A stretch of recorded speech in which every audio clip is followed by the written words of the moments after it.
Está aqui, o dia do Senhor.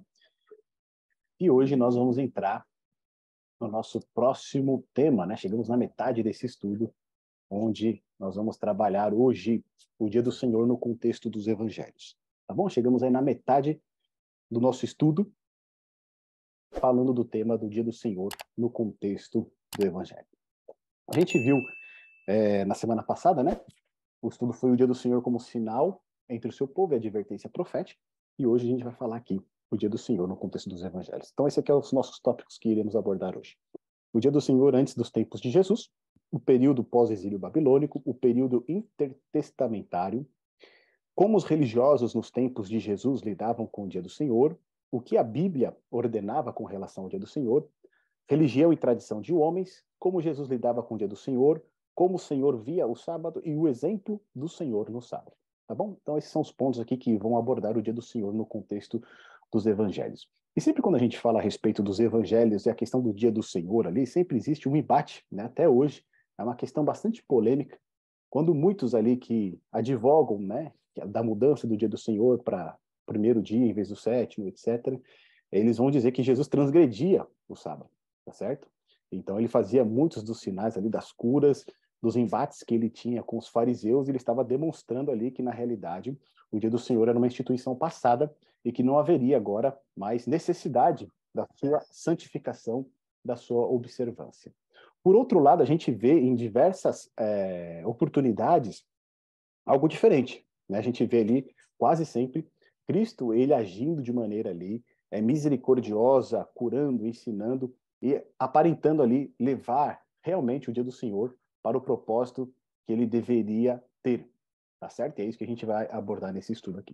Então, no nosso último estudo, a gente viu ali, né, no final, a advertência profética de Neemias, quando o povo de Israel, né, o povo de Judá, o povo de Deus, retornou do exílio babilônico, eles voltaram de novo naquelas práticas de transgredir o dia do Senhor, tá certo?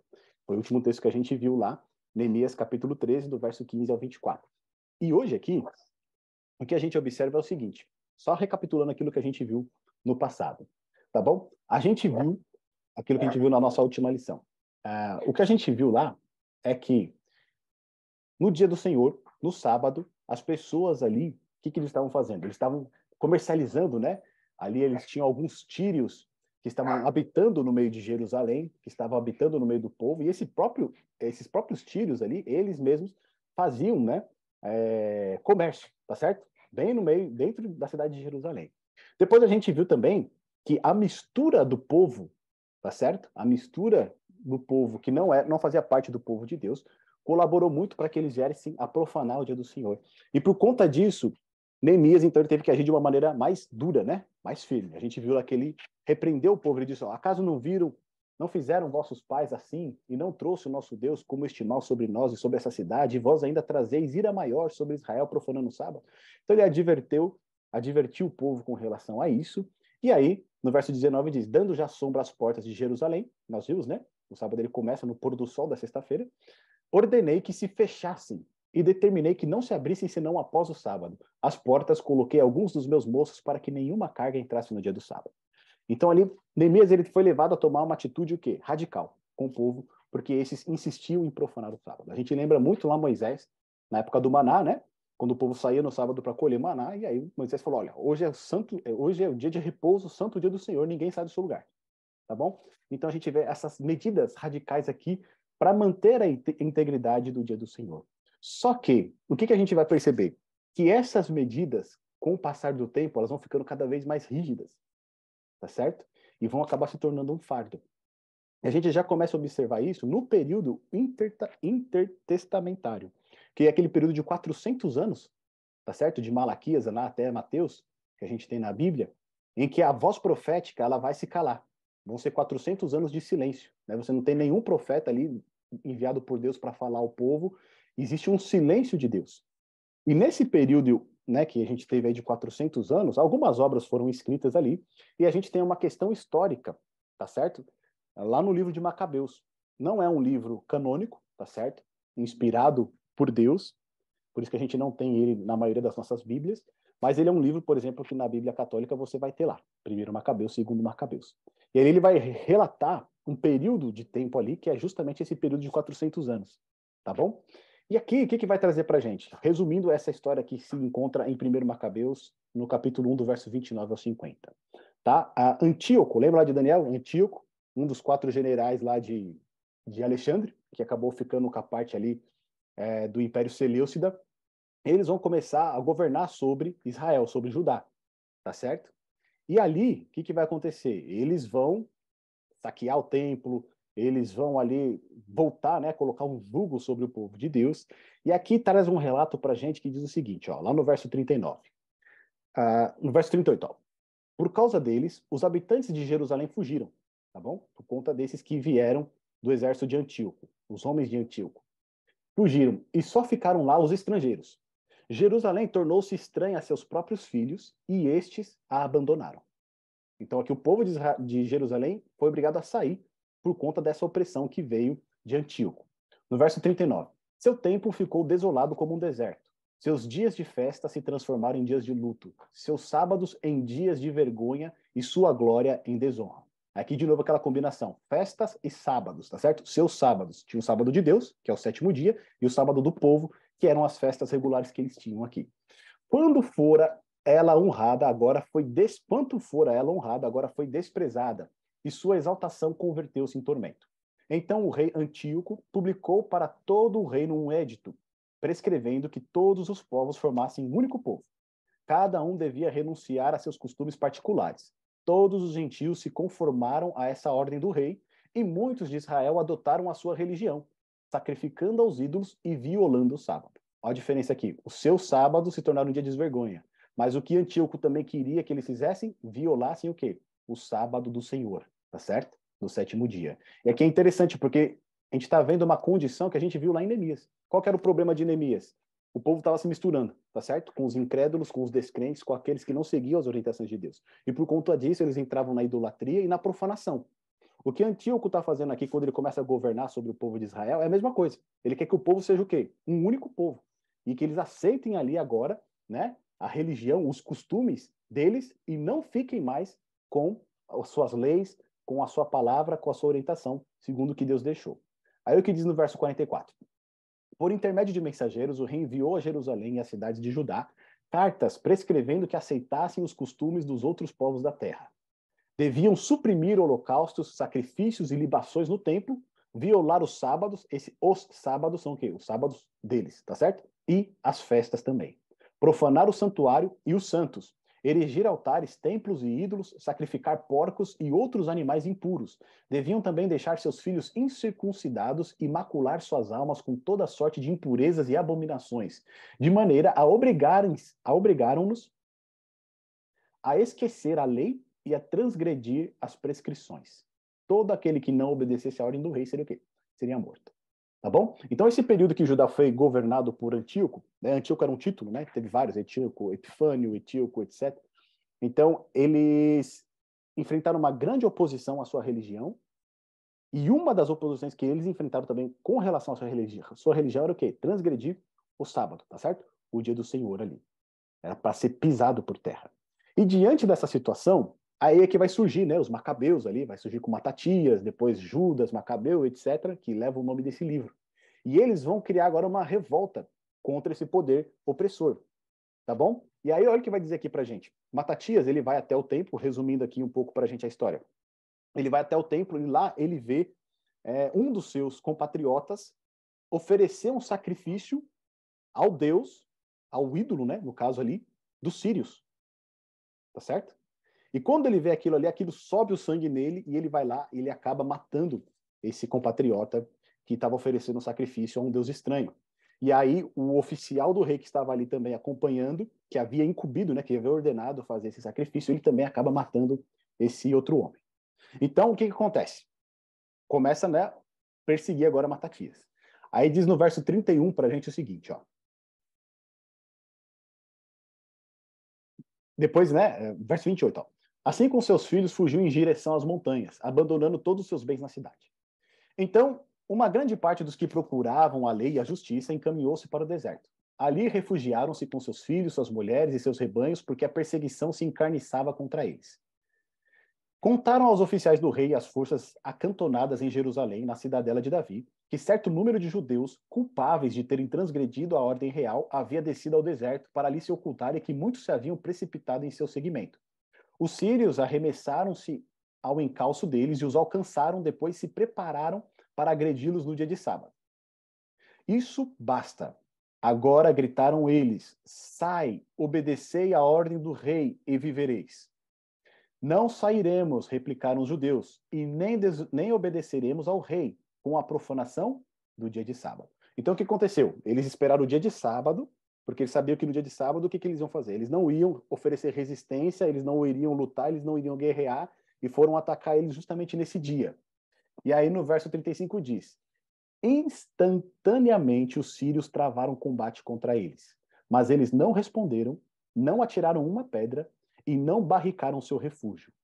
Que morramos todos inocentes. O céu e a terra nos servirão de testemunha de que nos matais injustamente. E foi assim que os inimigos se lançaram sobre eles em dia de sábado, morrendo eles, suas mulheres e seus filhos, com seu gado em número de 1000. Matatias e seus amigos, ao ficarem sabendo, se comoveram muito, mas disseram uns aos outros: se todos nós agirmos como nossos irmãos, e se não pelejarmos contra os estrangeiros para pormos a salvo nossas vidas e nossas leis, exterminar-nos-ão bem depressa da terra. Tomaram, pois, naquele dia a seguinte resolução: mesmo que nos ataquem em dia de sábado, pugnaremos contra eles e não nos deixaremos matar a todos nós, como fizeram nossos irmãos no seu esconderijo. Então aqui ele traz um vislumbre do que se tornou o dia do sábado, né? A obediência, a obrigação de se guardar esse dia no período intertestamentário, tá certo? A gente vê ali que mesmo com ameaça de morte, eles preferiram o quê? Morrer do que fazer qualquer coisa ali para transgredir esse dia.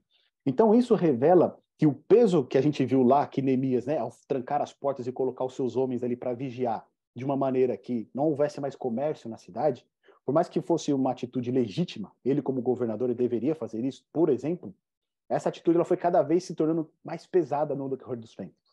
E como é que a gente percebe isso? Quanto mais abunda a transgressão, mais fortes vem o quê? As reprimendas, tá certo? Então, conforme o pessoal vai cada vez mais avançando em transgredir, mais forte tem que ser o quê? A reprimenda para você parar, refrear aquela transgressão. E foi isso que aconteceu dentro do povo de Deus. Ou seja, até mesmo com, né, a sua vida em risco, eles poderiam fugir, eles poderiam correr, eles poderiam se esconder, não, eles ficaram parados e foram mortos, tá certo? Então isso revela como que o sábado havia, né, se tornado ali pesado de uma maneira ali que até mesmo alguns perderam a vida por conta disso. Durante o período intertestamentário, o sábado foi marcado por uma forte consciência de que a sobrevivência de Israel como nação dependia de um apego rígido à observância desse dia. Lembra que a gente viu no último estudo a advertência profética, né, de Isaías, Jeremias, Ezequiel, tudo apontava o quê? Como a falta, né, para o povo ter ido para o exílio babilônico. Idolatria e a profanação do sábado, tá certo?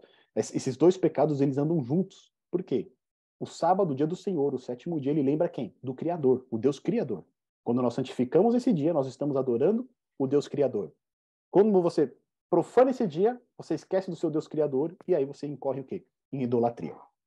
Afastando-se da tradicional profanação pré-exílica, os judeus mantiveram sua lealdade ao sábado, mesmo diante dos mais severos conflitos com os seleucidas e os romanos. A gente acabou de ver um aqui. Mas na parte final do período intertestamentário, os mestres do judaísmo começaram a enaltecer o sábado como a mais importante instituição judaica. Removido do contexto da graça em que havia originalmente instituído por Deus, o sábado foi revestido de um acentuado legalismo, passando a ser considerado um fim em si mesmo. Tá certo? Então, quando os mestres judeus ali perceberam, né, que um dos principais pecados que levou o povo para o exílio foi a profanação do sábado, o que eles fizeram? Decidiram agora erguer a questão do sábado, elevar a questão do sábado, de uma maneira que as pessoas não mais profanassem esse dia. Tá certo? Só que daí o que incorreu nessa mudança?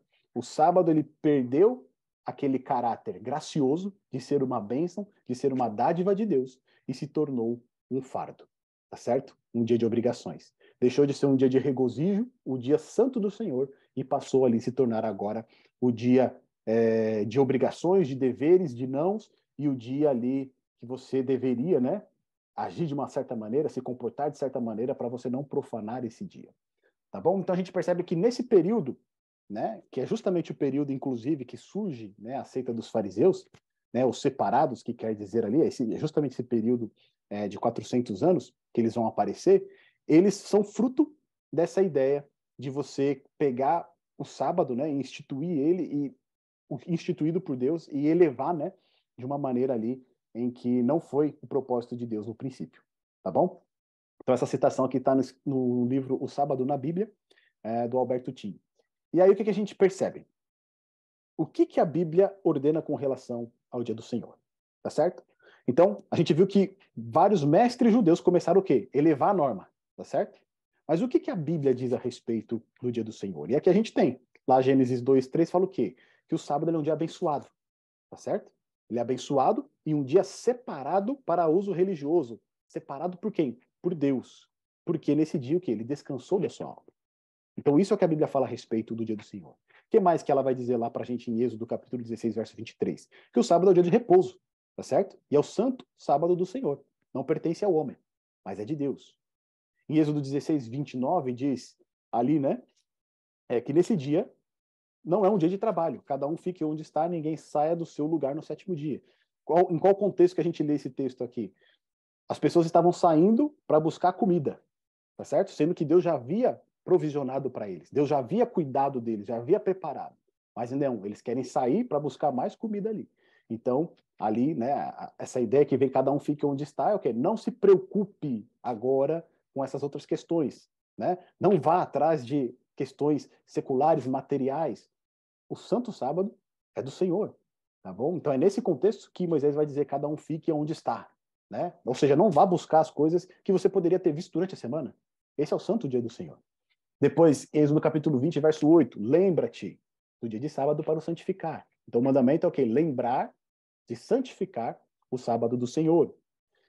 Em Êxodo 20, verso 10, que fala lá, não farás nenhum trabalho. Tá certo? Então esse dia não é um dia para você fazer nenhum trabalho. Nem você, nem o seu filho, nem sua filha, nem o seu servo, nem sua serva, nem o seu animal, nem o forasteiro que está para dentro das suas portas. Porque é um dia para que todos possam o quê? Cessar o trabalho. Tá certo?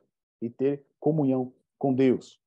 Em Jeremias 17, 21, o que a Bíblia fala com relação ao dia do Senhor? Não carregueis cargas no dia de sábado, nem as introduzais pelas portas de Jerusalém. Em que sentido Jeremias está dizendo aqui para o povo? Não fazer comércio, tá certo? Essas cargas aqui é o quê? É o comércio. Lembra que Neemias teve que fechar as portas porque eles traziam cargas no dia de sábado por dentro delas? Então essas cargas aqui, não fazer o comércio. Então aquilo que você tem para fazer, faça durante a semana, mas não no dia do sábado. Depois, Jeremias também 17, 22, né? Não tirei cargas de vossa casa no dia de sábado. Ou seja, na sua própria casa também, não procure fazer o quê? Trabalho, não faça o comércio na sua casa. Não importa se é somente na cidade ou se é no lugar que você vive, né? Nós não estamos em Jerusalém.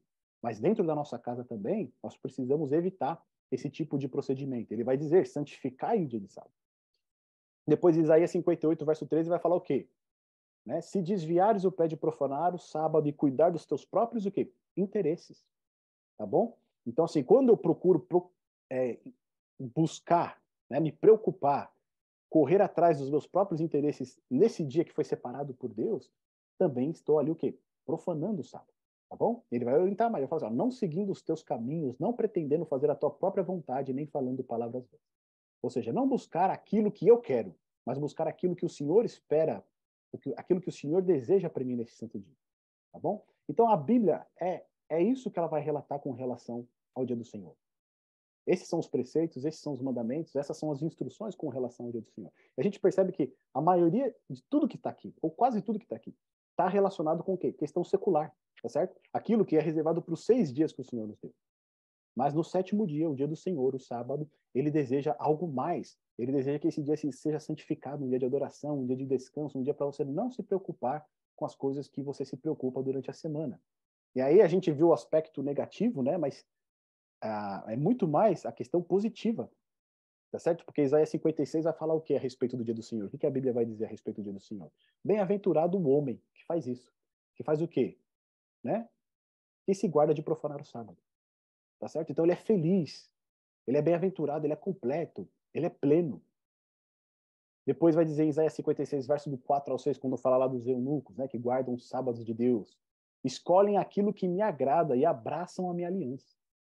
Ou seja, quando santificamos esse dia, nós estamos o quê? Fazendo aquilo que agrada o Senhor. Quando eu deixo de buscar os meus interesses para buscar os interesses de Deus nesse dia, eu estou fazendo aquilo que agrada o Senhor. Estou abraçando a aliança dele. E aí no verso 6 vai repetir, né? Todos os que guardam o sábado não profanando e abraçam a minha aliança. Tá bom?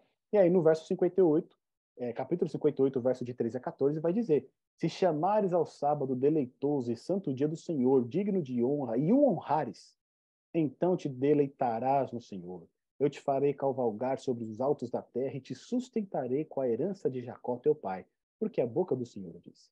Então, isso é tudo que a Bíblia fala a respeito do dia do Senhor. Tá certo? Existem proibições, sim, mas todas essas proibições são o quê? De âmbito secular.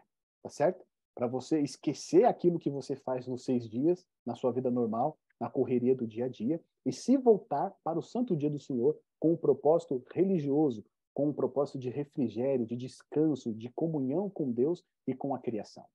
É chamar esse dia deleitoso, tá certo? E ali você vai receber as bênçãos que foram depositadas sobre esse dia.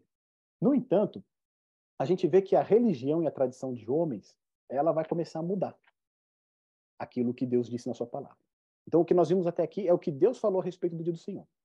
Agora, olha só o que a religião e a tradição de homens vai dizer. Antes do século I, alguns judeus da Palestina desenvolveram várias regras para promover a observância do sábado. Então, o que a gente já enxerga aqui de errado? Vários, o quê? Judeus, tá certo? Alguns judeus fizeram o quê? Várias regras. Ou seja, não é o que está escrito na palavra de Deus. Porque o que está escrito na palavra de Deus nós vimos até aqui, tá certo? Agora, alguns judeus eles vão estabelecer essas regras. 2 tratados da Mishnah são dedicados exclusivamente a essas regras e regulamento. Seu propósito principal é definir o trabalho em uma tentativa de mostrar a cada israelita o que é ou não é permitido no sábado. Tá bom? Então eles vão falar exatamente o que você pode e o que não pode fazer. Mas quem diz isso é Deus? Não, os homens. Tá certo? E aí vai dizer assim, ó. Além disso, muitas tradições foram acrescentadas no período intertestamentário. De novo, aquele período que a gente viu, né?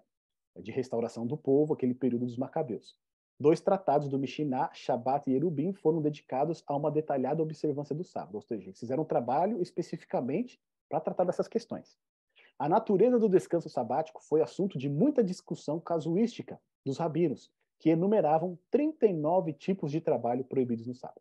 Tá certo? Então eles criaram ali 39 trabalhos que eram proibidos e fizeram ali várias regras em cima disso. Algumas proibições nos parecem mesquinhas e ridículas, como a proibição de acender fogo, bater palmas, saltar, dar palmadas na coxa, visitar doentes.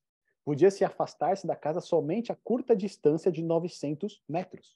Tá bom? Então, se você andasse mais do que isso, você já estava transgredindo o sábado. Então, essas foram as leis que os homens criaram, mas não aquilo que está escrito na palavra de Deus. E é nesse contexto que vai se dar, né, a vida de Jesus aqui. Tá bom? Então, olha que interessante. O Shabat é um presente divino. Tá bom? Essa aqui é uma fonte judaica. Um dia destinado à renovação de nossas forças e energias e diretriz da semana que irá começar. Até aqui tudo bem. Para alcançar essa inspiração e descanso espiritual, a Torá instituiu uma série de trabalhos, os quais somos proibidos de fazer no Shabat. A gente já viu, tá certo? Lá atrás. Se preocupar com o seu trabalho, a gente tem o caso de Números, né, 15 lá, que o homem vai buscar lenha e tal. Aquilo lá era proibido de fato, tá certo? A tarefa proibida de realizar no Shabat não é necessariamente um trabalho pesado. Agora eles começam. Pode ser o simples ato de apertar um botão do interruptor para acender uma luz, que não requer muito esforço. Na maioria dos casos, é um trabalho por meio da qual cria-se algo que não existia antes, como uma nova faísca de eletricidade. Então, não é só o trabalho pesado que é transgressão do sábado. Simples trabalhos também, por exemplo, acender fogo, isso seria o quê? Transgressão. Tá bom? Assim como Deus terminou a criação em 6 dias e descansou no 7º, nós, que nos espelhamos nele, tá certo isso, nos privamos de criar no dia de Shabat, demonstrando claramente que acreditamos que só ele é o Criador. Ok, aqui tudo bem, tá certo? Agora ele vai dizer assim, não existe na Torá uma descrição explícita dos trabalhos proibidos no Shabat.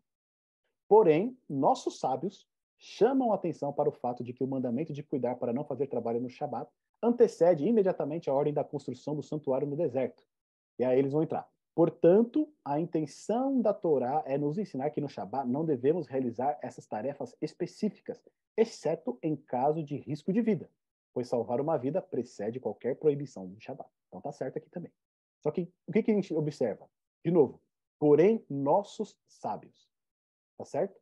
Como na Bíblia não estava explicitamente o que você poderia fazer ou não, então os sábios judeus decidiram então ajudar Deus e falar o que você tem que fazer ou não. E aí vem, dos 39 trabalhos matrizes que são proibidos que eles trazem para gente, é arar, semear, colher, agrupar a colheita, debulhar, dispersar o grão ao vento, selecionar e separar, moer, peneirar, fazer massa, assar, cozinhar, fritar, tosquiar, lavar, desembaraçar a lã não trabalhada, tingir, fiar, esticar o fio para prepará-lo para tecer, passar o fio entre dois anéis, tecer, desfazer os fios a fim de retocá-los, atar, desatar, costurar, rasgar intencionando suturar, caçar, abater, pelar o couro, curtir o couro, alisar o couro, demarcar o couro para cortá-lo, cortar, escrever, apagar, construir, destruir ou demolir, acender fogo, apagar fogo, terminar a manufatura de qualquer objeto, transportar de propriedade, transporte, né, de propriedade particular para a pública e vice-versa. Então, essas são as 39 leis que eles estabelecem agora, especificando o que você pode ou não fazer. Quem depois tiver curiosidade para saber os exemplos, pode acessar esse link que está aqui em azulzinho, tá bom? ptshabat.org, que tem ali os exemplos práticos do que se pode e não pode fazer. Mas, basicamente, são essas 39 leis que eles colocam em cima do sábado, especificando o que poderia ser feito ou não. Isso os sábios judeus. E aí tem mais algumas, né? Há outras tarefas proibidas por ordem rabínica, ou seja, não por ordem de Deus, mas por ordem dos rabis. A proibição de transformar um sólido em líquido. Então, se tem um gelo e você ali fizer o gelo derreter, você também está transgredindo. A proibição de manusear objetos proibidos, como máquina fotográfica, instrumento musical, caneta, vela, fósforo, tesoura, etc. Também é proibido manusear animais em geral. Tá bom? Então, também, mais uma lei aqui que eles colocaram. A proibição de fazer algo que, embora não seja proibido por si só, pode parecer proibido aos olhos do observador. Então, se tiver uma TV ligada ali, né, alguma coisa assim, mesmo que você não estiver assistindo, você também ali está transgredindo. A proibição de falar no Shabat sobre assuntos mundanos. Então, como programar no Shabat um trabalho que será feito durante a semana e etc. Então, fora aquelas outras 39 leis que eles colocaram, existiam também algumas outras por ordem rabínicas. E é dentro desse contexto, então, que Jesus e os seus discípulos, eles vivem. Tá bom? Um contexto de forte legalismo em cima do dia do Senhor. Um dia que era para ser de regozijo, de alegria, de misericórdia, de graça, se torna agora um dia o quê? Um fardo, algo pesado. Você não pode nem andar 900 metros, né, longe ali da sua casa, que você vai estar incorrendo em transgressão. Então, você não pode nem segurar um instrumento que você vai estar incorrendo em transgressão. E é dentro desse contexto que Jesus agora vem para restabelecer, para colocar o sábado, o dia do Senhor, o seu dia, no devido lugar, que ele não deveria ter saído jamais. Então, como que o Senhor viu o sábado? Em Marcos, no capítulo 2, do verso 18 a 28, a gente vai ver ali, a respeito dos discípulos que passavam pela seara. Mas antes da gente ler esse texto aqui, eu queria ver com vocês o contexto, tá bom? Que está um pouquinho anterior. Diz assim, ó. Ora, os discípulos de João e os fariseus estavam jejuando. Vieram alguns e lhe perguntaram, por que motivo jejuam os discípulos de João e dos fariseus, mas os teus discípulos não jejuam? Tá certo? Então aqui eles já começam a questionar Jesus e seus discípulos. Respondeu-lhe Jesus, podem porventura jejuar os convidados para o casamento enquanto o noivo está com eles? Durante o tempo em que estiver presente o noivo, não podem jejuar. Dias virão, contudo, em que lhe será tirado o noivo, e nesse tempo jejuarão. Ninguém costura remendo de pano novo em veste velha, porque o remendo novo tira parte da veste velha e fica maior a rotura. Ninguém põe vinho novo em odres velhos. Do contrário, o vinho romperá os odres, e tanto se perde o vinho como os odres. Mas põe-se vinho novo em odres novos. Depois de colocar esse contexto, o que Jesus está dizendo aqui, quando eles questionam, né? Por que os discípulos de João e dos fariseus, eles jejuam e os seus discípulos não jejuam? O resumo da conversa que Jesus está trazendo aqui é o seguinte: vocês estão querendo colocar um fardo muito pesado sobre os discípulos. E não é um momento para isso. Não é um momento para colocar esse fardo sobre eles. Vocês estão vivendo aqui de uma religião que está muito, né, deturpada por conta da tradição dos homens. Então, vocês estão querendo colocar esse peso que nem vocês mesmos conseguem carregar sobre os discípulos. Tá certo? Então ele fala, não adianta eu querer pegar uma roupa velha e fazer um remendo novo nela, porque ela vai rasgar. Ou seja, se eu venho, coloco esse fardo sobre os meus discípulos que estão dando comigo agora, que estão conhecendo a palavra da verdade, eles não vão suportar. Tá certo? Mas conforme eles forem caminhando e andando, eles vão enxergar a necessidade de jejuar, eles vão enxergar a necessidade de ter uma vida mais espiritual, de uma vida mais elevada nos princípios religiosos. Mas isso é com o passar do tempo, tá certo? Não é agora. E aí entra justamente a questão do sábado. Olha lá. Ora, aconteceu atravessar Jesus em dia de sábado a seara e os discípulos, ao passarem, colhiam espigas. Advertiram-nos os fariseus. Vê, por que fazem o que não é lícito ao sábado? Lembra que debulhar era um dos princípios que não podia. Mas ele lhes respondeu, nunca lestes o que fez Davi quando se viu em necessidade e teve fome? Ele e os seus companheiros? Como entrou na casa de Deus no tempo do sumo sacerdote Abiatar e comeu os pães da proposição, nos quais não é lícito comer, senão aos sacerdotes, e deu também aos que estavam com ele? E acrescentou, o sábado foi estabelecido por causa do homem, e não o homem por causa do sábado. De sorte que o Filho do Homem é Senhor também do sábado. Percebe o que Jesus está fazendo aqui? Os fariseus tinham colocado um fardo tão grande sobre o sistema religioso, inclusive o sábado, que eles queriam também que todas as pessoas seguissem essas leis, essas diretrizes, essas ordens, esses ensinos dos rabinos que eles seguiam. Só que Jesus ele está demonstrando que o que ele vem trazer aqui é algo novo. Não no sentido de ser inédito, mas no sentido de algo que se perdeu, que foi obscurecido e que precisava agora ser colocado numa nova luz.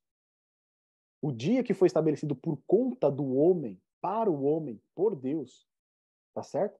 Havia se tornado agora, eles acabaram invertendo a ordem. Não era o sábado que tinha sido feito para o homem, mas o homem para o sábado, tá certo? O homem no sábado deveria cumprir uma série de restrições, uma série de quesitos para andar em conformidade àquilo que eles achavam que era o certo. Mas Jesus ele vem colocar no prisma correto. Ele fala assim, gente, peraí, vocês estão errados.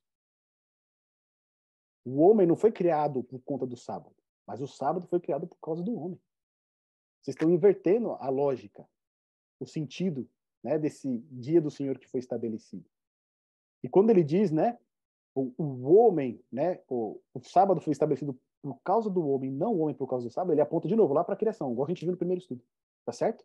Que foi quando o Senhor estabeleceu o santo dia, o separou para uso santo, colocou uma bênção especial sobre isso. Então, Cristo ele volta lá nas origens. Gente, o que vocês estão fazendo aqui são tradições de homens.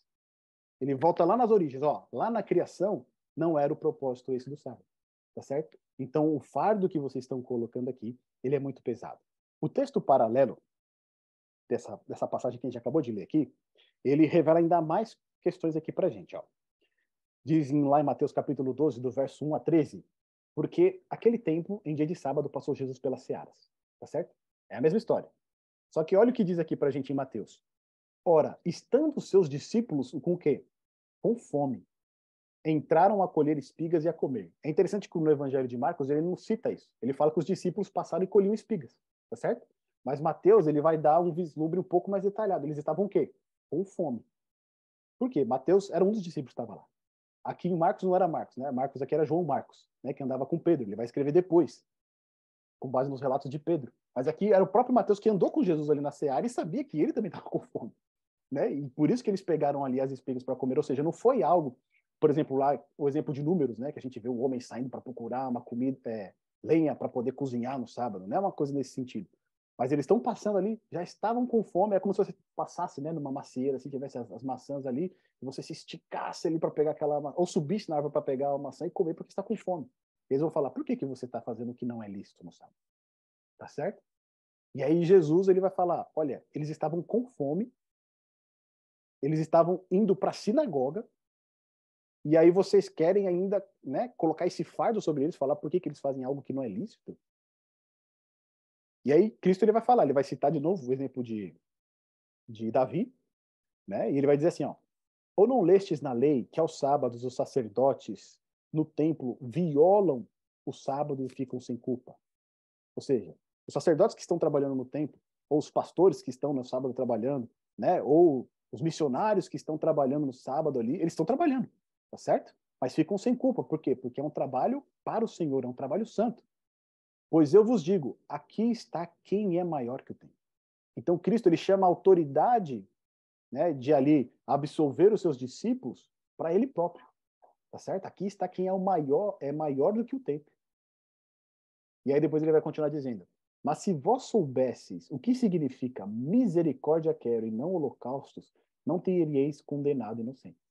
Tá certo? Ele vai fazer uma menção lá a Oséias, capítulo 6, verso 6, que é justamente quando Deus está chamando a atenção do povo de Israel, porque está andando fora dos seus caminhos.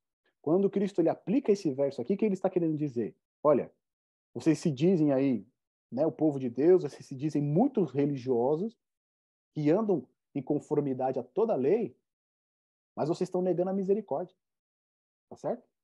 Vocês estão se satisfazendo na prática da religião nela própria e não atentando para o significado que ela tem, que é misericórdia, que é adorar a Deus, que é servir a Deus. Ele vai repetir de novo, né? Porque o Filho do Homem é o Senhor do sábado. Aí, tendo Jesus partindo dali, entrou na sinagoga dele. Ou seja, eles estavam indo para a sinagoga, os discípulos estavam com fome, pegaram ali, né? Comeram ali, passando ali pelas searas, colheram ali um cereal, comeram, e ali os fariseus foram os primeiros a querer condenar, a querer acusar eles. Achava-se ali, dentro da sinagoga, um homem que tinha uma das mãos ressequida. E eles, então, com o intuito de acusá-lo, perguntaram a Jesus: é lícito curar no sábado? Olha o que eles estão fazendo aqui. Tá bom, então você está querendo dizer que porque eles estavam com fome era lícito eles comer lá, quando eles passaram pelas searas. Mas e agora? Com esse homem aqui, é lícito curar no sábado? Ao que lhes respondeu: qual dentre vós será o homem que, tendo uma ovelha e num sábado esta cair numa cova, não fará todo o esforço tirando-a dali? Ora, quanto mais vale um homem que uma ovelha? Logo, é lícito nos sábados fazer o bem. Então disse ao homem: estende a mão. Estendeu-a e ela ficou sã como a outra. Percebe? Jesus ele está colocando o dia do Senhor no prisma correto. Os fariseus ali eles tinham colocado um fardo sobre o dia do Senhor que ninguém tinha prazer nesse dia. As pessoas não tinham prazer. Acho que quando acabava ali o sábado para eles, eles falavam: graças a Deus o sábado acabou. Tá certo? Porque não se podia fazer nada. E aí Jesus ele vem para colocar no lugar certo. Olha, é um dia assim que se você tem necessidade, a sua necessidade precisa ser atendida. É um dia assim que é lícito fazer o bem. Se tem alguém necessitado, você tem que ajudar essa pessoa. Se tem alguém que precisa de ajuda, você precisa ir aí ao socorro dessa pessoa. E aí a gente avança, né? O outro ponto aqui, ó, João. Estava ali um homem enfermo havia 38 anos. Jesus, vendo deitado e sabendo que estava assim há muito tempo, perguntou-lhes: quer ser curado? Respondeu-lhe o enfermo: Senhor, não tenho ninguém que me ponha no tanque quando a água é agitada, pois enquanto eu vou, desce outro antes de mim. Então lhe disse Jesus: levanta-te, toma o teu leito e anda. Imediatamente o homem se viu curado e, tomando o leito, pôs-se a andar. E aquele dia era sábado. Por isso disseram os judeus ao que fora curado: hoje é sábado e não te é lícito carregar o leito. E a gente fica impressionado com isso, né? Porque o homem estava 38 anos naquela condição. Com certeza eles conheciam aquele homem, porque há 38 anos ele estava ali. E eles veem agora esse homem andando, eles não ficam maravilhados. Nossa, o que aconteceu com você? Nossa, você está andando, né? Que milagre foi esse? Não. Eles falam: hoje é sábado e não te é lícito carregar o seu leito. Ao que eles respondeu: o mesmo que me curou me disse: toma o teu leito e anda. Essas palavras aqui de João significam o quê? Autoridade, tá certo? Aquele que tem autoridade para livrar do pecado, para curar, é o que também dá autoridade para ele naquele momento andar, e ele não estaria transgredindo o sábado. Perguntaram-lhe eles: quem é o homem que te disse toma o teu leito e anda? Mas o que fora curado não sabia quem era, porque Jesus se havia retirado por haver muita gente naquele lugar. Mais tarde Jesus o encontrou no templo e lhe disse: olha, que já estás curado, não peques mais para que não te suceda coisa pior. O homem retirou-se e disse aos judeus que fora Jesus que o havia curado.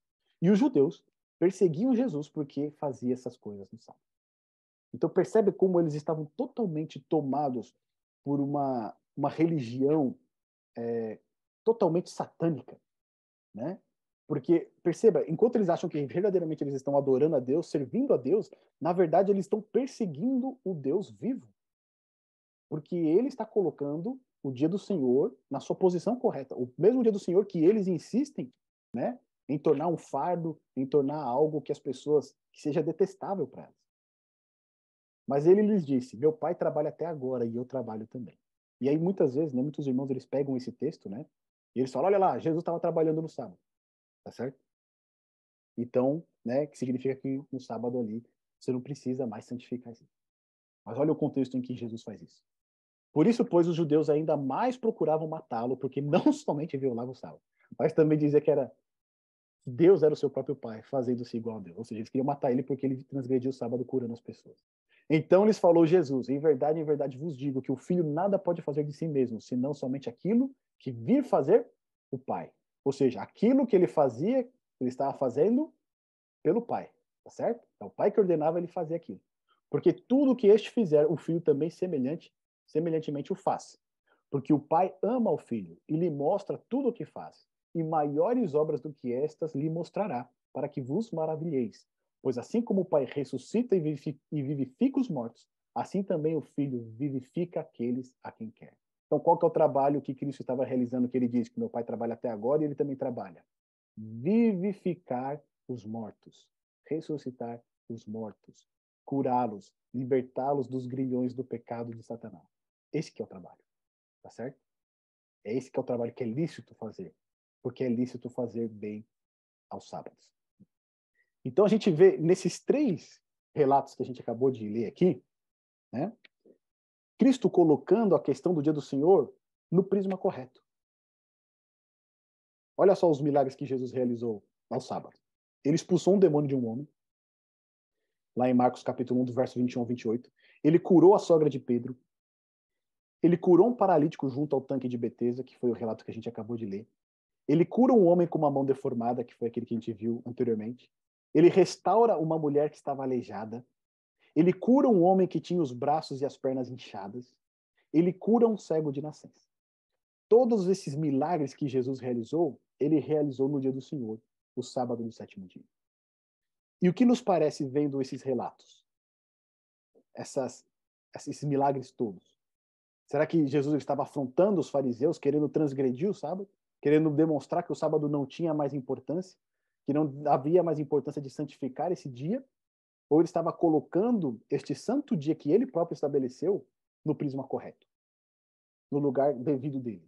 Que é um dia de cura, um dia de libertação, um dia de alento, um dia de descanso. Descanso do pecado, descanso da opressão, descanso dos males da vida.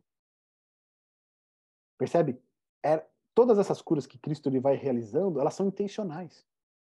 Cristo, com seu poder, ele poderia ter curado as pessoas na sexta, no domingo, mas por que ele faz questão de curar muitas delas no sábado? Para colocar a questão correta a respeito do dia do Senhor. É um dia de libertação. Lembra que a gente viu no estudo anterior, né, que o sábado, quando ele é dado lá na lei, lembra-te do dia de sábado para o santificar e vai dar a razão. Por quê?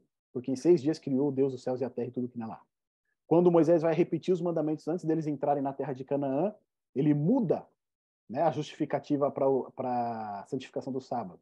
Ele vai falar o quê? Porque vocês foram o quê? Escravos na terra do Egito e o Senhor libertou vocês. Tá certo? Ele muda o sentido. Ou seja, agora, o sábado ali, ele é santificado tanto pela criação, porque existe um Deus criador, como também pela libertação, porque existe um Deus libertador. E quando Cristo ele vem a essa terra, ele demonstra em atos práticos a criação e a libertação, tá certo? E ele faz questão de realizar esses atos no santo dia do Senhor, para revelar que esse sim é um dia de libertação, é um dia de descanso do pecado, tá bom? Então, aqui é como o Senhor ele viu o sábado. E aí ele deu isso, ele deixou para nós, né, exemplos práticos, tá certo? Então, olha só, o primeiro que a gente viu lá, o sábado foi estabelecido por causa do homem, tá certo? Então, ele coloca na ordem correta. Né? O homem não foi feito por causa do sábado, mas o sábado por causa do homem.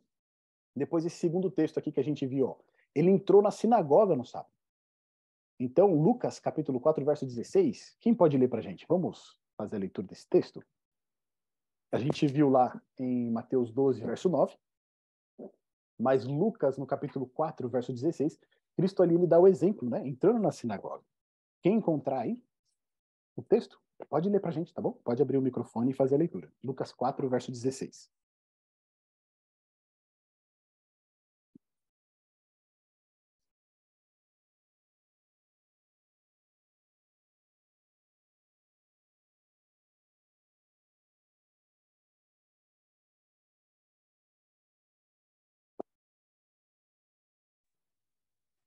E chegando a Nazaré, onde fora criado, entrou num dia de sábado, segundo seu costume, na sinagoga, e levantou-se para ler. Obrigado, Maria. Então, lá, chegando em Nazaré, onde fora criado, como de costume, o que ele fez? Ele entrou no dia de sábado, onde? Na sinagoga. Então, Cristo, aos sábados, ele ia à sinagoga, ele ia à igreja, certo? Adorar a Deus. Ele ia ali para estar junto com os irmãos, para entoar louvores, para estudar a palavra de Deus, para ouvir a palavra de Deus. Nessa ocasião aqui, ele próprio, né, fez a leitura, ele mesmo, ele pregou na sinagoga. Então, o hábito de Cristo, o exemplo que ele nos dá a respeito do dia do Senhor, qual que é? Ir à igreja. Ele vai à igreja, certo? Ele se reúne com os outros crentes para adorar nesse dia. Então, esse aqui foi o segundo exemplo que a gente viu que Cristo dá. O primeiro, ele coloca na ordem correta, tá certo? O homem não vive em função do sábado, mas o sábado, o quê? Foi feito para o homem, um dia separado por Deus. E depois, é um dia de estar em comunhão com os crentes, com os irmãos. Tá bom? Agora, olha mais que Cristo fazia como exemplo. Marcos, capítulo 1, verso 21. Quem pode ler para a gente? Marcos 1, verso 21.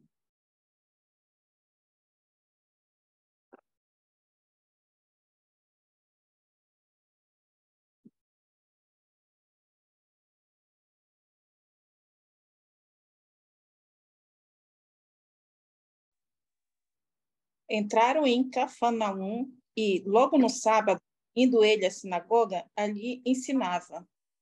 Obrigado, Marisa. Então, Cristo, de novo, né? Ele ia à sinagoga e o que ele fazia na sinagoga também? Ele ensinava, tá certo? Ele ia participar ali da classe bíblica, de estudos bíblicos, né? Então ele entrava, ele ia na sinagoga não somente ali como adorador, mas ele também ia para ensinar a palavra de Deus, para pregar, tá certo? Várias vezes a gente vai ver que o ministério de Cristo, ele consiste, né? Não somente em curas, mas em ensinos, né? Ele tanto ensinava quanto curava. E um dos principais dias para ele ensinar, qual que era? O dia do Senhor, o sábado. Por quê? Porque aí eles se reuniam as pessoas. As pessoas se reuniam para ouvir a palavra de Deus, para ouvir a voz de Deus. Então era a situação, a ocasião ideal ali para Cristo ensinar. Tá certo? Um outro exemplo que Cristo dá para a gente aqui é lícito fazer o bem aos sábados. Foi aquilo que a gente viu. Tá certo? Agora, olha o que está escrito agora em João, capítulo 9, verso 16. Quem que pode ler para a gente? Evangelho de João, capítulo 9, verso 16. A oposição, tá certo? Cristo falou que é lícito fazer bem aos sábados. Mas olha o que o texto lá de João, capítulo 9, verso 16, diz pra gente. Por isso, alguns dos fariseus diziam: esse homem não é Deus, não é de Deus, porque não guarda o sábado. Diziam outros: como pode um homem pecador fazer tamanhos sinais? E houve dissensão entre eles. Então percebe como a religião, por tradição, ela se torna satânica. Porque eles negam a Deus, tá certo? Eles têm um corpo de religião, eles têm uma aparência de religião, mas quando essa religião está pautada unicamente em tradições, ela se torna satânica. Porque ele chega até o ponto de dizer: este homem não é de Deus, porque ele não guarda o sábado. Olha que loucura essa, não é? Este homem não é de Deus. Ou seja, ele está curando, ele está ensinando no sábado, ele está pregando no sábado, ele está caminhando no sábado junto com as pessoas, ele está no meio do povão no sábado, mas eles falam que ele não é de Deus. Mas aí os outros contestam, né? Como que ele pode fazer tantos sinais assim se ele não é de Deus? Como é que ele pode fazer tantas maravilhas se ele não é de Deus? Então percebe? Cristo, ele era acusado de violar o sábado porque ele fazia o bem, porque ele ajudava as pessoas. E hoje em dia, muitas vezes, se vê isso também. Tem pessoas, às vezes, que têm oportunidade de, por exemplo, aliviar o fardo de uma pessoa doente ou de um morador de rua no sábado, e muitas vezes as pessoas reclamam que aquela pessoa está indo lá fazer aquilo e não está, de repente, no culto.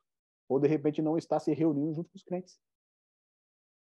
A gente precisa tomar cuidado, muitas vezes, para não permitir que os nossos hábitos que nós transformamos em tradição fiquem acima do que diz a palavra do Senhor.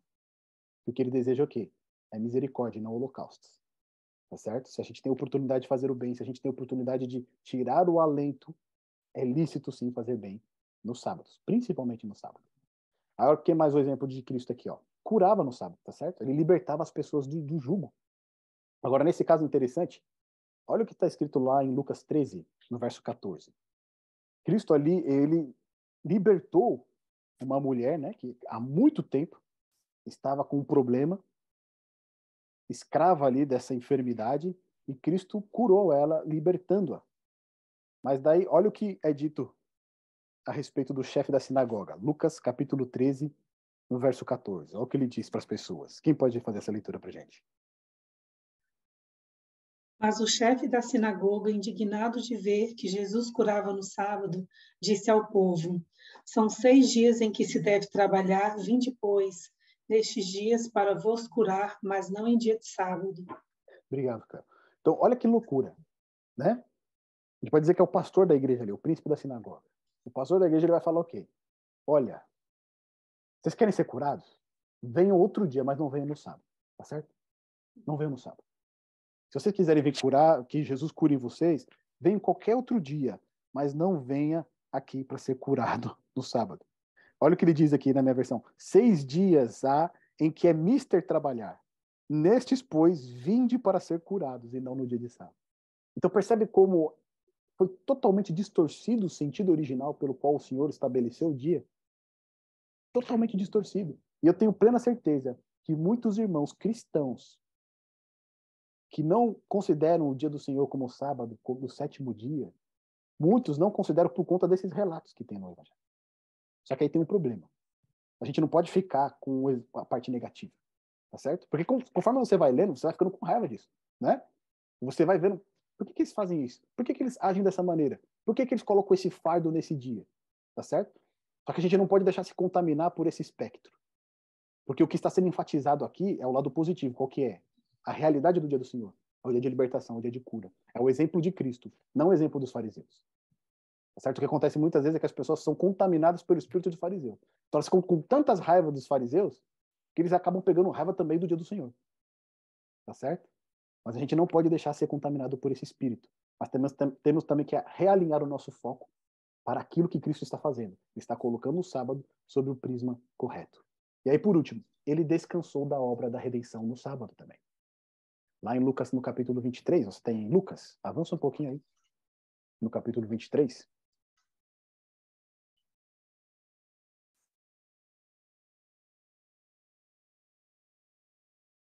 Do verso 44 ao 46, Cristo ele foi crucificado numa sexta-feira, e no final da sexta-feira, ele rendeu o espírito, né? Olha o que diz. E era já quase a hora sexta, e houve trevas em toda a terra, até a hora nona, 3 horas da tarde, tá? Escurecendo-se o sol. E rasgou-se ao meio o véu do templo. E clamando Jesus com grande voz, disse: Pai, nas tuas mãos entrego o meu espírito. E havendo dito isto, expirou. Ou seja, até mesmo no sábado, Cristo, ele descansou. Tá certo? No final da sexta-feira, ele entregou, rendeu o seu espírito, descansando agora no santo dia do Senhor, para ressurgir no primeiro dia da semana. Agora, enquanto Cristo estava descansando da obra da redenção da humanidade caída, estava ali entregando a sua vida para que os nossos pecados fossem perdoados, para que hoje nós pudéssemos ter a esperança na vida eterna. Enquanto Cristo estava descansando da sua obra de salvação, olha o que os fariseus estavam tramando. Evangelho de João, no capítulo 19, verso 31. Avança mais um pouco. Quem encontrar, pode ler para a gente. João 19, verso 31. Pode abrir o microfone e fazer a leitura.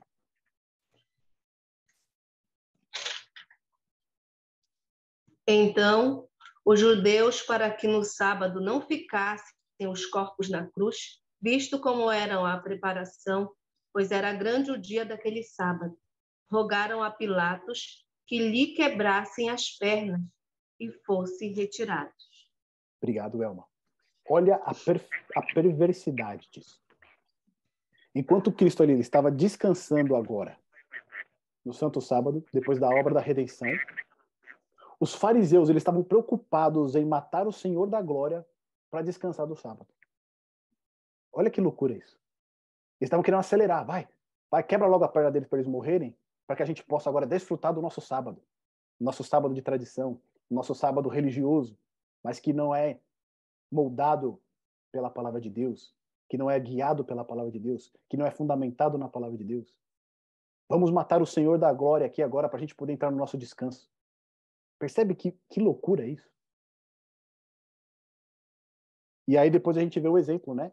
Nos versos 38 e 39, de dois homens que faziam também parte do grupo dos fariseus, mas com uma postura totalmente diferente. Olha o que está escrito no verso 38 e 39. Depois disso, José de Arimateia, que era discípulo de Jesus, mas oculto por medo dos judeus, rogou a Pilatos que lhe permitisse tirar o corpo de Jesus. E Pilatos o permitiu. Então foi e tirou o corpo de Jesus. E foi também Nicodemos, aquele que anteriormente se dirigira de noite a Jesus, levando quase 100 arretéis de um composto de mirra e aloés. Tomaram, pois, o corpo de Jesus e o envolveram em lençóis com as especiarias, como é costume dos judeus, na preparação para o sepulcro. E havia um jardim naquele lugar onde fora crucificado, e no horto um sepulcro novo, em que ainda ninguém havia sido posto. Ali, pois, por causa da preparação dos judeus e por estar perto daquele sepulcro, puseram a Jesus. Ou seja, enquanto uns que se diziam guardadores do sábado, guardadores do dia do Senhor, estavam crucificando o Senhor, estavam fazendo de tudo para depois entrar no descanso deles, nós temos esses dois homens que, apesar de fazer parte do grupo dos fariseus, compreenderam o real significado do sábado. Misericórdia. Um dia de alento, um dia de descanso. Eles se propuseram. Pelo relato de Lucas, nós sabemos que, né, Cristo ele foi depositado ali no túmulo antes do sábado. Mas esses homens é que eles se propuseram ir até Pilatos, se propuseram a preparar tudo para que Cristo pudesse ter ali, pelo menos naquele momento, né, um sepultamento digno, mesmo que incorresse em transgredir o sábado segundo a lei dos homens. Porque eles entenderam a lição. Misericórdia, não holocausto. Libertação, não fardo. Perdão, não culpa. É isso que o sábado representa, é isso que o dia do Senhor representa. Quando nós vemos o exemplo do Salvador, fica muito claro. Ele coloca o sábado no espectro correto. O sábado foi feito para o homem. Aos sábados ele se dirigia à congregação para estar junto com os crentes. Ele ensinava na igreja.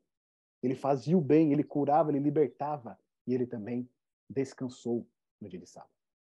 Quando a gente avança aqui no nosso estudo, recapitulando o que nós vimos aqui. Após o exílio babilônico, o dia do Senhor se tornou rígido por conta da transgressão. Nós vimos lá a atitude de Neemias. As tradições de homens para proteger o dia do Senhor o tornaram um fardo. Os fariseus eram os principais defensores dessas tradições. Jesus declarou ter toda a autoridade sobre o sábado e o chamou de seu dia. Jesus restaurou o dia do Senhor ao seu devido lugar. Um dia de alento, descanso, libertação, cura, adoração e regozijo. Jesus nos deixou exemplos práticos de como devemos santificar o seu dia. Tá bom? Então, nós vimos hoje a questão do dia do Senhor no contexto do Evangelho. O dia do Senhor foi estabelecido pelo próprio Salvador como uma dádiva para o homem. Um dia de alento, de bênção, de alegria e adoração. No entanto, o homem equivocadamente se apropriou desse dia para realizar seu trabalho e andar segundo os interesses de seu coração enganoso. Esta contínua profanação do dia do Senhor levou homens a criar leis e tradições rígidas que tiraram todo o regozijo, o alívio e a alegria do santo sábado do Senhor. Leis e tradições que ainda hoje, muitos que se dizem religiosos insistem em manter, colocando um fardo sobre seus irmãos. O Senhor Jesus, enquanto viveu nessa terra, realizando a redenção do homem caído, restaurou pelo ensino, prática e exemplo a verdade a respeito do dia do Senhor. Esse dia foi feito para o homem. O sábado do sétimo dia, de maneira nenhuma, foi abolido pelo Salvador, como muitos pretendem ensinar. Pelo contrário, é uma bênção para a humanidade. É o dia santo, é um dia de descanso, é um dia de buscar os perdidos, levar alento aos cansados, aliviar o fardo dos oprimidos. É o verdadeiro dia do Senhor. Tá bom, meus amigos? Esse foi o estudo a respeito do dia do Senhor no contexto dos evangelhos. Na próxima sexta-feira, nós vamos para o nosso penúltimo estudo, onde nós vamos tratar o dia do Senhor na igreja primitiva até a apostasia. E eu vou falar para vocês, não percam esse estudo, porque aí a gente vai entender como que o dia do Senhor, sendo o 7º dia, o sábado, passou agora a ser o 1º dia da semana, tá bom? Então nós vamos ver se realmente houve alguma mudança no contexto da igreja primitiva e se houve essa mudança, como que ela se deu. Participe conosco na próxima sexta-feira, às 8 horas, e aqui eu encerro abrindo esse espaço para vocês fazerem seus comentários, para vocês fazerem suas colocações. Se teve alguma dúvida com relação a algum ponto que foi abordado aqui, por favor, fiquem à vontade.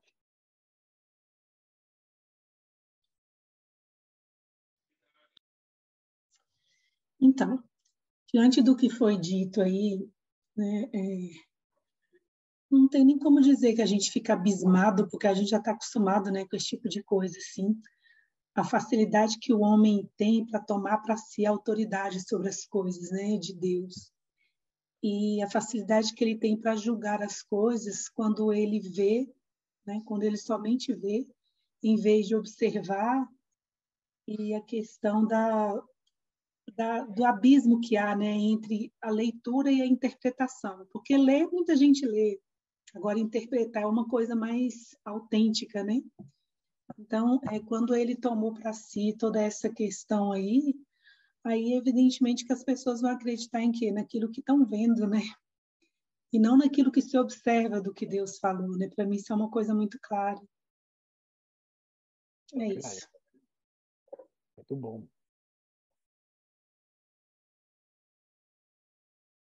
Se alguém tiver mais algum comentário, fique à vontade, tá bom? Qualquer dúvida aí, fiquem à vontade para colocar aqui para a gente. Eu tava vendo as restrições, né? Eu falei, então não se toca mais nada na igreja, né?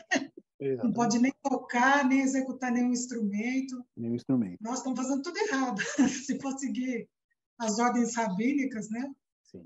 Tirar fotos. Realmente, assim, né, a gente vê que a estratégia de Satanás, né, distorcer. E o que Deus diz, né? Tudo que Deus coloca, a gente viu, por isso que a gente primeiro viu, né? O que a Bíblia fala a respeito da guarda do sábado, e depois o que os homens, né, colocaram como sendo, né, a guarda do sábado. Então a gente vê que o inimigo, ele usa dessas estratégias para confundir, para enganar, para manter as pessoas no erro.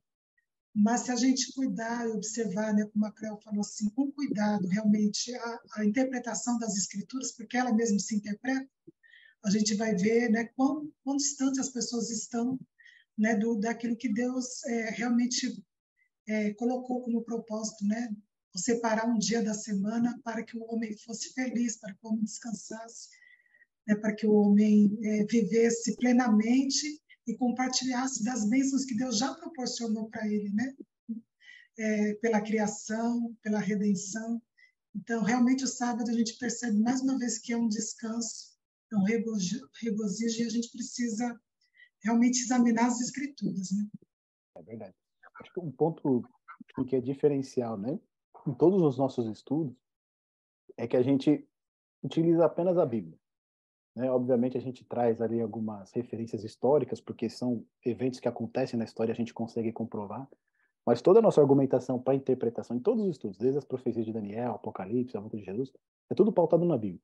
Né? Então, a gente não usa nenhuma fonte externa para corroborar aquilo que está escrito. Né? A gente mostra cumprimento, às vezes, do que está escrito na história com fontes externas. Mas a gente não utiliza fontes externas fora da Bíblia para trazer a nossa interpretação.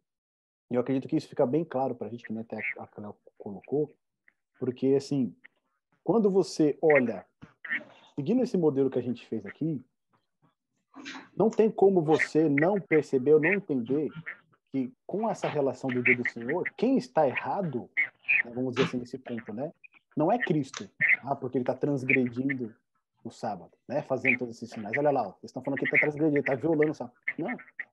Quem, na realidade, transgride são os fariseus. Né? São eles que estão tentando matá-lo, que estão tentando criar situações para colocar numa colocação difícil, né? Numa situação difícil ali.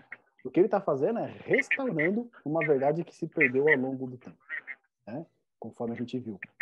Por conta da profanação, eles colocaram um peso muito maior. O que Cristo faz aqui é restaurar aquilo que se perdeu. E geralmente a Bíblia, as pessoas têm assim, tem uma mania de inventar a roda, né? Então, às vezes eles querem tirar interpretações de coisas que não estão na Bíblia, querem aplicar coisas que não estão na Bíblia, quando o mais simples é você ver o que a Bíblia está falando a respeito de determinado assunto, né? E é o que Cristo fazia. Ele fazia voltar de novo o quê? Para as Escrituras, para a palavra de Deus, né? E esse é o exemplo que a gente tem que sempre seguir, para não ser enredado aí, muitas vezes até, né? Por pessoas que querem trazer uma interpretação diferente do que está escrito na Bíblia. Eu ia dizer, nem me atrevi a dizer complementar, mas não é, só queria aproveitar para deixar também a minha participação nesse sentido, que a gente observa claramente o cuidado, né, que o Senhor teve em se colocar como Ele, o Senhor do sábado, a importância que Ele deu para esse dia, quando usa essa palavra assim, restaurar, quando Ele veio, né, mostrar, não é assim, não foi assim não é assim que eu desejo, não é isso que eu quero que vocês façam. E Ele tomou para si mesmo naquele momento para chamar sobre isso, mostrar, assim como provavelmente nós iremos ver semana que vem, né, na próxima semana, também onde houve de novo, onde ele mostra, onde ele restaura de novo essas verdades, né? E de novo, novamente, os homens com essa mania de se apropriar, de interpretar e de ensinar errado por algum motivo, que aí a gente seria outra discussão, né? Seria talvez pelo domínio do poder mesmo do povo, da sociedade, usa e distorce aquilo que está na verdade, aqui na Bíblia, na palavra de Deus. Então, dentro da palavra de Deus, foi deixado para nós que o próprio Cristo veio, se colocou como o Senhor do sábado e se colocou esse dia, deu ênfase do quanto que ele era especial nesse momento e outros momentos também que provavelmente nós veremos na próxima sexta, né? Então isso é muito importante. Aí a outra situação é assim, que nós ainda mesmo como adventistas ou como sabatistas, nós fiquemos vigilantes para tomar cuidado para que nós não venhamos ser meros cumpridores de rituais, né? Dentro desse dia. De só acordar, eu vou para a igreja hoje porque é sábado. Não, eu vou para a igreja porque eu desejo estar lá adorando a Deus. É lá nesse lugar que eu quero lá estar, né? Eu desejo estar ali porque Ele me pediu para eu estar. Mas assim como foi dito também hoje, se hoje eu preciso fazer outra coisa, atender o meu próximo, não dá para ir para a igreja, eu posso fazer isso também, né? Eu não posso usar só o ritual como o ritual de estar na igreja todos os sábados. Claro que o nosso desejo é estar lá, porque vem a questão da adoração também a Deus nesse dia. Mas então é isso. Por exemplo, a palavra de Deus está aqui, né? Mais uma vez para nos provar que Ele não mente, está aqui, e o sábado é o dia do Senhor. Amém. Obrigado pela colocação, até um ponto que você trouxe que é interessante. Eu estava até conversando com a minha irmã essa semana, né? A história ela se repete, tá? É um ciclo, ela vai se repetindo, é como se fosse uma espiral, né? Ela vai se repetindo com nuances diferentes, mas ela vai se repetindo. E é interessante que, assim, o que a gente vê aqui nos evangelhos? Cristo, ele trazendo de volta a luz a respeito do dia do Senhor, tá certo? Por quê? Porque ele foi obliterado durante um bom período de tempo. Ele foi obscurecido pelas tradições humanas. Só que isso, ele volta a se repetir na história, tá certo? Então, assim, dentro do povo de Deus, aconteceu lá nos tempos de Cristo, ele trouxe de novo à luz a questão do dia do Senhor no seu devido lugar, mas depois de um tempo, que a gente vai ver no próximo estudo, vai acontecer de novo vai ser obscurecida essa questão, tá certo? E novamente vai ser necessário, de novo, uma luz brilhar sobre esse ponto a respeito do dia do Senhor, assim como nós estamos realizando esse estudo. Então é um ciclo, ele vai se repetindo, né? E muitas vezes, o que acontece? As pessoas, nem é a questão de muitas vezes não entender o dia do Senhor como sábado ou sétimo dia, mas foi tão obscurecido, né, pelas tradições ou até mesmo por questões do círculo ali de pessoas que a pessoa conhece, que estão em volta dela, que ele nunca pensou nisso. Ele nunca reparou que, não, tem algo de errado aqui. A palavra de Deus diz que o dia do Senhor, né, não é o primeiro dia, mas é o sétimo, né? Então, às vezes, ele está tão ali envolto do costume, da tradição, que ele não se atenta para isso. E é necessário, de novo, essa luz voltar a brilhar para lançar, de novo, né, a atenção sobre essa questão. Eu tinha um cliente E estava pedindo um trabalho lá, e ele falava assim, tem como você fazer para mim no sábado isso aí? Sábado eu vou vir trabalhar e eu faço tal coisa. Eu falei assim, não, sábado é dia do Senhor. Se você quiser, eu faço para você no domingo, mas o sábado é dia do Senhor. Ele, mas o dia do Senhor não é o domingo? Né? Ou seja, ele não tinha nem noção com relação ao dia do Senhor, seu sétimo dia, tá certo? E muitas vezes acontece isso, né? Essa questão ela foi tão obscurecida que aí ela precisa voltar a brilhar novamente.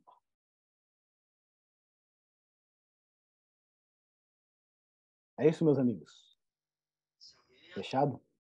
O João e o Laerte aí estavam conversando aí, ó, por sinais aí. Meus amigos, é isso aí, meu irmão. Valeu pelo apoio. Vamos, então, finalizando aqui. Vamos encerrar com uma oração. O Ross. Opa. Quer Não, falar eu aí? só ia comentar que essa parte mesmo de entre exílio, pós-exílio até a chegada de Cristo, de como surgem os fariseus, os saduceus e todas as outras seitas, inclusive pegando essa parte da religiosidade que você estava comentando, eu acho interessante, eu nem sei, eu mesmo não sei, eu não sei como eles nascem, de fato, nesse período. Eu sei que em Esdras, eu sei o mesmo livro de Neemias, né, que é o mesmo livro, Uhum. quando você lê ali, você vê que Esdras, ele, ele começa a fazer algumas coisas que eu também tenho um conflito, porque mesmo Neemias, né, Uhum. eu sei que havia um zelo por parte deles, mas eu acho que algumas atitudes ali, logo dá início a Pesadas, né? uma série de religiosidade ali. Por exemplo, quando ele estabelece ali o divórcio. Vocês fizeram uma besteira, é como se você fizesse uma besteira, e aí você toma uma decisão de fazer uma besteira maior ainda, que eu acho que era Separa as divorciar. mulheres, né, e manda embora, né? Manda embora com os filhos. Agora que você fez uma besteira, você vai lá e faz uma besteira maior ainda. É. Eu acho que a religiosidade, ela começa um pouco ali já, e aí começa a ser passado por uma tradição, apesar de, claro, Esdras era um escriba, era um cara que conhecia muito da palavra, É sacerdote. mas eu acho que ele acaba indo por esse lado religioso. Eu acho que nesse ímpeto de ser zeloso, ele começa ali uma toada até chegar a Cristo, que faz com que esses fariseus eles apareçam, os saduceus também, e começa a ver esse problema, né, que Jesus vai confrontar quando ele vem. Né? Era mais para falar sobre isso. Boa. E também deixar a bola, né, para você. Quem sabe você falar alguma coisa sobre isso também, que eu não sei se tem algum material que Com mostra certeza. esse período intertestamentário, que mostra eles nascendo, essas seitas Sim. nascendo, né? A gente pode abordar, sim. Eu vou pedir para você encerrar com a oração para a gente, tá, Rob? Então, daqui a pouquinho. Só fazendo um comentário aqui. Os fariseus, né? Os fariseus e os saduceus, eles surgem justamente nesse período. E eles são, se você a gente parar para analisar, né? Eles são espectros totalmente opostos, né? Os saduceus, eles são mais liberais, porque eles são fortemente influenciados pela cultura helênica, tá certo?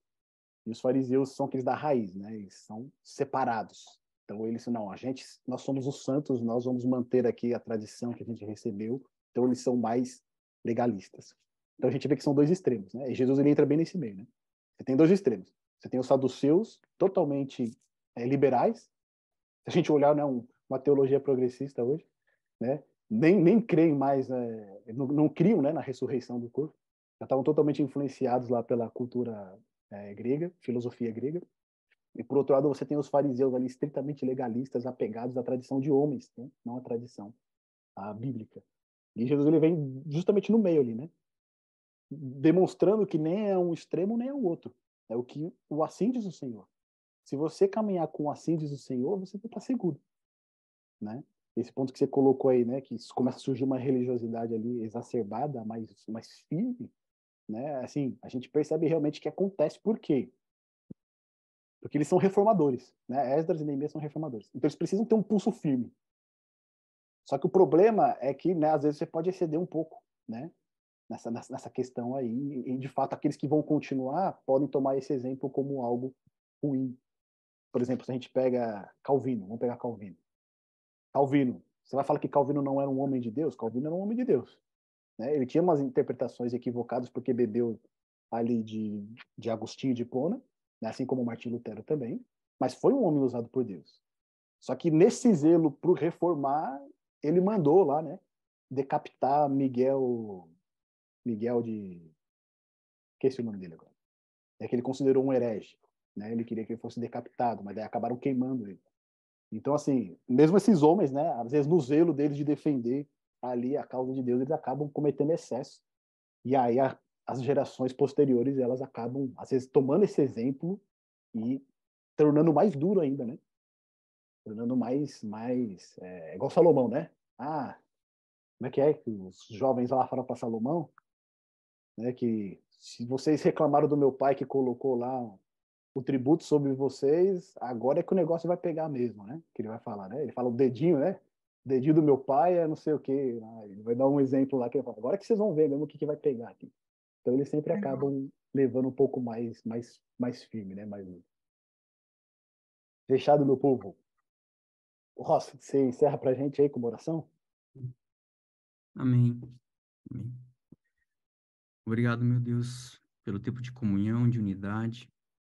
Que o Senhor venha a dar esse tempo, Pai, de crescimento, de ensino, meu Pai, de desejar a Tua palavra, meu Pai, de desejar aquilo que é a Tua direção e ter abertura para que o Teu Espírito Santo possa todos os dias nos ministrar, nos ensinar, nos direcionar e cada palavra, cada revelação, tudo aquilo que o Senhor tem colocado no coração do Jeff, de cada um que aqui está, que o Senhor venha trazer à luz, para que sejamos guiados, Senhor, única e exclusivamente pela Tua palavra. Amém. Te agradeço por cada um que aqui está e que eles possam viver, meu Pai, todos os dias a verdade da Tua palavra que liberta, que cura, que exorta, que direciona e que nos fortalece, em nome de Jesus. Amém. Amém.